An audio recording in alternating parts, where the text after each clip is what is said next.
জনপ্রিয় ইসলামী বক্তা ডাক্তার জাকির নায়েক আবারও আলোচনার কেন্দ্রে। জানা গেছে নভেম্বরে তিনি ঢাকায় একটি দাতব্য অনুষ্ঠানে যোগ দিতে আসছেন। আর সেই খবর প্রকাশের পরই নড়েচড়ে বসেছে ভারত।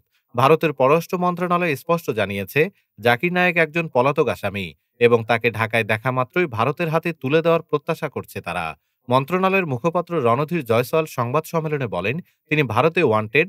আমরা আশা করি সংশ্লিষ্ট দেশ প্রয়োজনীয় ব্যবস্থা নেবে। আগামী 28 ও 29 নভেম্বর আগারগাঁওয়ে স্পাক ইভেন্ট ম্যানেজমেন্টের আয়োজনে অনুষ্ঠানে বক্তব্য দেওয়ার কথা জাকির নায়েকের। 2016 সালে ভারত ছাড়ার পর থেকে তিনি মালয়েশিয়ায় বসবাস করছেন। তার বিরুদ্ধে ঘৃণামূলক বক্তব্য, অর্থ পাচার ও উগ্রবাদ ছড়ানোর অভিযোগ রয়েছে। 2016 সালের ঢাকায় হোলি আর্টিজান হামলার পর বাংলাদেশে তার প্রবেশে নিষেধাজ্ঞা ছিল, কিন্তু নতুন রাজনৈতিক বাস্তবতায় সেই নিষেধাজ্ঞা শিথিল হয়েছে। আর এবারই প্রথম তিনি ঢাকায় পা রাখছেন। এখন প্রশ্ন একটাই, ঢাকায় এলে জাকির নায়েকের ভাগ্যে কি আছে? ডেস্ক রিপোর্ট, আজ বার্তা।